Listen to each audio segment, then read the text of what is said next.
మేము సిద్ధం, మా బూత్ సిద్ధంలో సీఎం జగన్ దిశానిర్దేశం. మీ చేతికి మంచి ఆయుధాలు ఇచ్చారు. రాష్ట్రంలో 87% కుటుంబాలకు మేలు చేశాం, 99% హామీలను అమలు చేశాం. విశ్వసనీయ చాటుకున్న పార్టీ మందే. 175కు 175 శాసనసభ, 25కి 25 లోక్సభ స్థానాల్లో మనం గెలవాల్సిందే. రానున్న 45 రోజులు రెట్టించిన ఉత్సాహంతో పనిచేయండి. మంచి చేసి ఓటు అడుగుతున్నామన్న గొప్ప సంతృప్తితో ప్రతి ఇంటికి వెళ్ళండి. ప్రజలకు వివరించి అత్యధిక మెజార్టీలతో గెలిచి రావాల్సిన బాధ్యత మీదే. ప్రతి ఇంటికి మంచి జరిగినప్పుడు ప్రతి గ్రామంలోనూ మనకు అత్యధిక మెజార్టీ ఎందుకు రాదు? గ్రామంలో వచ్చిన మెజార్టీ ప్రతి మండలంలోనే ఎందుకు రాకుండా ఉంటుంది? ప్రతి నియోజకవర్గంలో ఎందుకు రాకూడదు? అది కుప్పమైన, ఇచ్చాపురమైన ఎందుకు జరగకూడదు? పేదవాడు బతకాలంటే, బాగుండాలంటే వైఎస్ఆర్సీపీ మళ్ళీ రావాలి. విషయం ప్రతి ఇంటికి వెళ్ళి చెప్పాలి. ప్రజలకు నేను చేయగలిగినంత మంచి చేసా. ఏ పార్టీ, ఏ రాజకీయ నాయకుడు ఎప్పుడు ఇవ్వని మంచి ఆయుధాలు మీ అందరి చేతుల్లో పెట్టా. వీటితో ముందుకు వెళ్ళి ఎన్నికల్లో గెలిచి రావాల్సిన బాధ్యత మీపై ఉంది.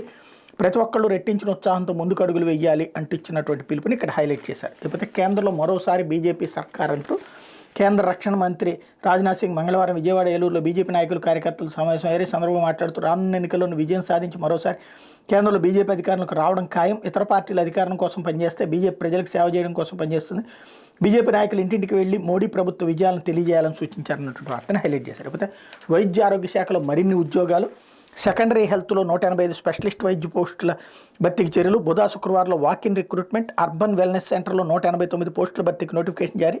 నేటి నుంచి మార్చి 10వ తేదీ వరకు ఆన్లైన్లో దరఖాస్తుల స్వీకరణ అంటూ రాష్ట్ర ప్రభుత్వ వైద్య ఆరోగ్య శాఖలో 0 వేకెన్సీ, ఒక్క పోస్టు ఖాళీగా ఉండకూడదు విధానాన్ని తీసుకొచ్చి పెద్ద ఎత్తున పోస్టులు భర్తీ చేయబడుతోంది. వైద్య విద్యా కోర్సులు పూర్తి చేసిన నిరుద్యోగులకు రాష్ట్ర చరిత్రలో ఎన్నడూ లేని విధంగా ఉద్యోగావకాశాలు కల్పిస్తోంది. దీనిలో భాగంగా సెకండరీ హెల్త్ డైరెక్టరేట్ పరిధిలో 185 సివిల్ అసిస్టెంట్, సర్జన్ స్పెషలిస్ట్ పోస్టుల భర్తీకి బుధ శుక్రవారంలో AP medical service recruitment board walk in recruitment నిర్వహించబోతోంది అన్నటువంటి వార్తని హైలైట్ చేశారు. లేకపోతే అట్టుడుగుతున్న టీడీపీ